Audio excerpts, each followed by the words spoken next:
इस अमेजिंग कहानी की शुरुआत होती है सैम नाम के एक आदमी को दिखाते हुए जो अपनी फैमिली के साथ रहा करता था। उसके फैमिली में उसकी वाइफ, एक बेटा और एक बेटी होते हैं। सभी अपनी अपनी लाइफ आराम से जी रहे थे। यह मॉडर्नाइजेशन का समय चल रहा होता है जहाँ सब कुछ डिजिटल हो चुका है। सभी लोग अपने आसपास टेक्नोलॉजी से घेरे पड़े हुए हैं। इवन इस समय कोई भी मोबाइल फोन से जरा भी दूर हट नहीं पाता। सेम यही हालत सैम के भी घर में होती है। उसके दोनों बेटे बेटियां मोबाइल फोन्स में लगे रहते लगातार बात करने के लिए। इवन सैम को भी ऑफिस में जाकर सारी टेक्नोलॉजीज का ही यूज करके काम करना पड़ता था। यानी गौर से देखा जाए तो डे टू डे लाइफ में उनकी जितनी भी चीजें थी वो सब की सब टेक्नोलॉजी से जुड़ी हुई होती हैं। चाहकर भी वो उनसे अलग नहीं हो सकता। अब एक सुबह जब सैम उठ रहा था तो उसे अपने ऑफिस पर जाने के लिए काफी लेट हो गया होता है। सैम अपनी वाइफ पर ही गुस्सा करने लगा कि ये अलार्म क्लॉक बजा क्यों नहीं। अलार्म क्लॉक स्ट्रेन तरीके से एक ही जगह पर रुका हुआ होता है। वो सभी अपने मोबाइल फोन्स को भी चेक करते हैं लेकिन वो भी बंद पड़े हुए थे। उस सुबह कुछ ऐसी अनजान चीज हुई जिससे कि आसपास की सारी इलेक्ट्रॉनिक डिवाइसेस एकदम से बंद पड़ गई होती है। मोबाइल फोन्स के साथ साथ कार्स भी नहीं चल रही होती जिससे सभी लोग परेशान हो रहे होते हैं। सैम ने तो लैंडलाइन फोन भी ट्राई किया लेकिन वो भी डेड होता है। अब सैम और उसके बच्चों को स्कूल और ऑफिस जाने के लिए लेट हो रहा था तो वह तुरंत ही निकल पड़े। सैम ने जब रोड के ऊपर नजर घुमाया तो सारी गाड़ियां अपनी जगह पर खड़ी हुई थी क्योंकि उनमें भी टेक्निकल प्रॉब्लम्स आने के बाद वो चल नहीं रही होती। इनफैक्ट जब सैम ट्रैवल करके ट्रेन के पास गया तो पता चला कि ट्रेन भी नहीं चल रही। कई 100 पैसेंजर्स तो स्टेशन पे ही खड़े हुए होते हैं और उन्हें समझता नहीं कि वो अपने डेस्टिनेशन तक आखिर कैसे पहुंचेंगे। बहुत मुश्किलें झेलने के बाद सैम अपने ऑफिस पहुंच तो जाता है लेकिन पता चला कि उनके ऑफिस का डोर जो कि ऑटोमेटिक है वह भी बंद हो चुका है। वह सारे एम्प्लॉइज बहुत ही ज्यादा वर्कोहॉलिक थे इसीलिए मिरर वाले डोर तोड़कर अंदर घुस गए। पर प्रॉब्लम वाली बात ये हो गई कि अंदर इलेक्ट्रिसिटी थी ही नहीं। सारे कंप्यूटर डिवाइसेस जिस पर एम्प्लॉइज को काम करना था वो भी नहीं चल रहे थे। अब यहाँ पूरी दुनिया के ऊपर कौन सी आपदा आ चुकी है ये किसी को भी नहीं पता। हमें तो सैम का बेटा ली दिखाया जाता है जो कि साइकिल पर अपने स्कूल जा रहा था। सड़क पर कोई भी व्हीकल नहीं चल रहा था। सिर्फ जिसके पास साइकिल्स होती हैं वही आगे बढ़ रहे थे। कई लोग तो ली को देखकर सोचते हैं कि काश उनके पास भी साइकिल होती, पर उन्हें नहीं पता कि अब काफी देर हो चुकी है। अब सैम की वाइफ पहुंच रही थी सुपरमार्केट में ताकि वह जरूरत के कुछ सामान ले ले। सुपरमार्केट में इलेक्ट्रिसिटी नहीं थी और कई सारे लोग जमा होते हैं सामान खरीदने के लिए। अब यहाँ सैम की वाइफ ने नोटिस किया कि सभी लोग काफी ज्यादा सामान ले रहे हैं जैसे कि वह किसी लंबी ट्रिप पर जा रहे हों। लेकिन ये लोगों का डर था और उन्हें लगने लगा होता है कि इलेक्ट्रिसिटी अब चली गई है यानी कुछ खतरनाक घटित होने वाला है। तो वो अपने लिए आने वाले कुछ महीनों के सामान पहले से ही रख रहे हैं। सैम की वाइफ ने सोचा कि उसे भी स्टॉक में चीजें रख लेनी चाहिए तो वो जरूरत के सामान अंदर जाकर लेने लगी। लेकिन प्रॉब्लम ये हो जाती है कि कैशियर ने अनाउंस कर दिया कि वो कार्ड पेमेंट एक्सेप्ट नहीं करेंगे, सिर्फ कैश अलाउड है क्योंकि ऑनलाइन पेमेंट सिस्टम एकदम से बंद पड़ चुका है। यहाँ दूसरी तरफ सैम जब अपने घर आ रहा होता है तो उसे एक साइकिल का शॉप दिखाई दिया। उस जगह से तो कई सारे लोग साइकिल खरीद कर लेकर जा रहे थे क्योंकि कोई भी दूसरी ऑटोमेटिक व्हीकल चल नहीं रही थी। सैम को लगा कि उसे भी एक साइकिल ले लेनी चाहिए, पर जब वह अंदर जाकर देखने लगा तो पता चलता है कि साइकिल की प्राइस 10 गुनी कर दी गई है। यह इसलिए क्योंकि शॉपकीपर को पता है कि इस समय साइकिल्स का डिमांड बहुत ज्यादा है तो इसीलिए उन्होंने प्राइसेस ही बहुत ज्यादा बढ़ा दिए। एक समय पर तो सैम सोचने लगा लेकिन कैसे भी करके वह एक साइकिल खरीद लेता है। उसे चलाते हुए कैसे भी वह घर पर पहुंचा और अपनी फैमिली के साथ बैठकर खाना खाने लगता है। इलेक्ट्रिसिटी बिल्कुल नहीं थी, चारों तरफ अंधकार छाया था। सैम की फैमिली वाले तो कैंडल जलाकर अपना डिनर कर रहे होते हैं यानी उनका कैंडल डिनर हो चुका है। उनमें सबसे ज्यादा परेशान तो सैम की बेटी और बेटे होते हैं क्योंकि कुछ समय पहले उनका डेली रूटीन फिक्स था कि वो अपने मोबाइल फंस पर लगे रहते और यहाँ ली तो दिन भर गेम्स ही खेलता रहता था। लेकिन यहाँ पर अब सब कुछ चेंज हो चुका है। पहली बार सैम की फैमिली वालों ने एक साथ बैठकर खाना खाया है। प्रॉब्लम की बात ये हो गई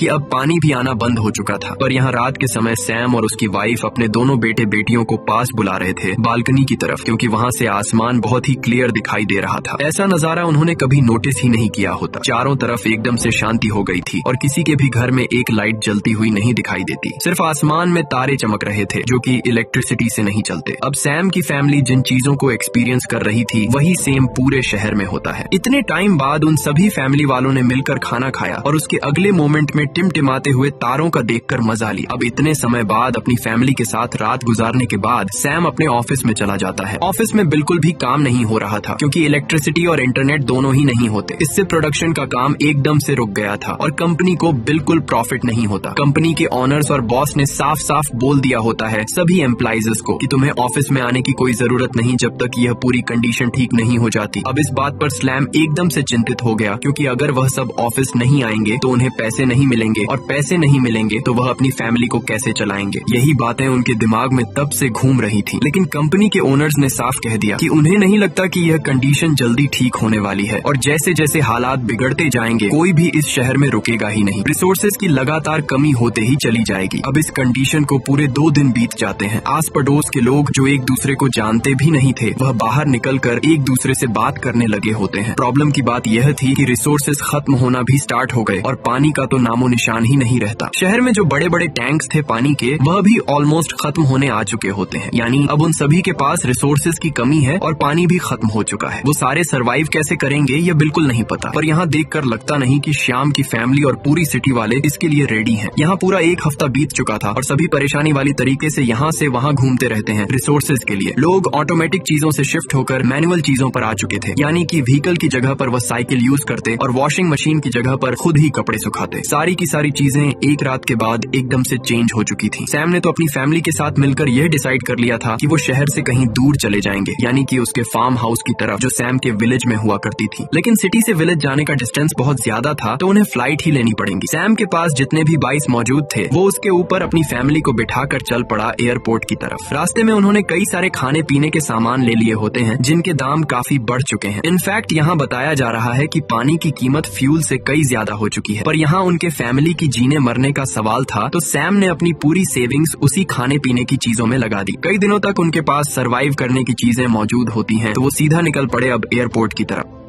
हमें दिखाया जा रहा था कि कई सारे लोग उन्हीं की तरह शहर छोड़कर जा रहे हैं। वो किसी भी तरीके से ट्राई कर रहे थे कि कोई एयरप्लेन मिल जाए और वह उसके अंदर बैठकर अपने विलेज पहुंच जाए। फिर जैसे ही सैम और उसकी पूरी फैमिली एयरपोर्ट पर जाती है इंक्वायरी करने के लिए तो पता चलता है कि कोई भी फ्लाइट्स चल नहीं रही हैं। सारी एयरप्लेन्स एकदम से बेकार हो चुकी है और उनके अंदर टेक्निकली प्रॉब्लम आने के लिए उन्हें आगे नहीं बढ़ाया जा सकता। यानी यहाँ से यह बात क्लियर है कि अब वह प्लेन से नहीं जा सकते। सैम और उसकी पूरी फैमिली एकदम से हताश हो जाते हैं और बाहर बैठकर बचे हुए खाने को खाने लगते हैं। पर यहाँ सैम को अपने विलेज जाना ही था, चाहे कुछ भी हो जाए। कई देर तक वह वहाँ पर वेट करते रहे पर तब जाकर सैम ने बोला कि हम साइकिल की मदद से ही अपने विलेज तक पहुँचेंगे, भले ही हमें इसमें कितने देर में लग जाए पर हम उस जगह पर एकदम सुरक्षित रहेंगे। वहाँ कई सारी नेचुरल चीजें हैं जिससे हमारा गुजारा आराम से हो सकता है। सैम अपनी पूरी फैमिली को बाइक पर लेकर चल पड़ता है अपने विलेज की तरफ। कई घंटे का रास्ता तय करते हुए वह काफी थक भी गए थे। वह बीच बीच में रुककर अपने रिसोर्सेज यूज करते रहते हैं ताकि उनकी बॉडी को पोषण तत्व मिलते रहे। उनकी बॉडी हाइड्रेटेड रहनी चाहिए, नहीं तो वह आगे का सफर तय नहीं कर पाएंगे। उन्हें तो साइकिलिंग करते हुए पूरा 1 दिन बीत चुका होता है, फिर भी अभी उनका विलेज काफी ज्यादा दूर है। अब सैम की फैमिली एक हाईवे से होते हुए एक ब्रिज के पास आती है जहाँ रात हो चुकी थी। उन्होंने डिसाइड किया कि वो यहीं पर एक रात गुजारेंगे, पर उन्हें इस बात का अंदाजा नहीं था कि वहाँ कुछ और लोग मौजूद हैं जो उनका रिसोर्सेज छीनने की तैयारी कर रहे हैं। यह ऑब्वियस बात थी क्योंकि रिसोर्सेज की कमी इतनी ज्यादा हो चुकी है कि लोग एक दूसरे को मारकर उनके रिसोर्सेज छीन ले रहे हैं। वो जरा भी नहीं सोचते किसी दूसरे इंसान को मारने से पहले उन्हें कैसे भी तरीके से सरवाइव करना था और अपनी जनरेशन आगे बढ़ानी थी। पर अच्छी बात यह होती है कि उस जगह पर लेडीज का बड़ा सा ग्रुप था। उन्होंने जब यह देखा कि कई लोग सैम की फैमिली पर हमला कर रहे हैं तो वह उस जगह पर आकर उन्हें भगाने लगे। वह सारे बदमाश लोग जो रिसोर्सेज चुराने आए थे वह वहाँ से भाग जाते हैं। सैम की पूरी फैमिली उन सभी लेडीज का शुक्रगुजार करती है और थोड़ा थोड़ा उनसे अपना रिसोर्सेज भी शेयर कर देती है। इस समय तो ऑलमोस्ट सभी को ही रिसोर्सेज की जरूरत थी पर मिल नहीं रहे होते। ऑलमोस्ट अब वो सब आधे रास्ते पर होते हैं अपने विलेज पहुँचने के लिए। फॉरेस्ट वाला रीजन एकदम पास्ट में आ चुका होता है जिससे एटलीस्ट सैम को तो अच्छा लगता क्योंकि उसने कई साल विलेज में ही गुजारे हैं। उसे थोड़ा सा आइडिया है कि कैसे इस जगह पर सरवाइव किया जाता है। शहर की हालत तो सच में बहुत ज्यादा खराब हो चुकी थी। सड़क पे जो भी व्हीकल होते हैं वह वहीं के वहीं पड़े रह गए। आधे से ज्यादा लोग तो सिटी छोड़कर कहीं दूसरी जगह चले गए होते हैं। सैम के पास भी मौजूद पानी और खाना एकदम से खत्म हो चुका था तो सैम जाकर पास ही में मौजूद एक नदी का पानी पी लेता है। भले से उन लोगों को कैन और बॉटल्स के पानी पीने की आदत हो चुकी थी पर सैम जब नेचुरल तरीके से मौजूद नदी के पानी को पीता है तो उसे ठंडक मिल रही थी। वो कहने लगा कि उसने इतना साफ पानी कभी पिया ही नहीं। यानी अब उन सभी की शुरुआत हो चुकी थी उस जोन की जहाँ से उन्हें पूरी तरीके से नेचर के ऊपर डिपेंड रहना होगा।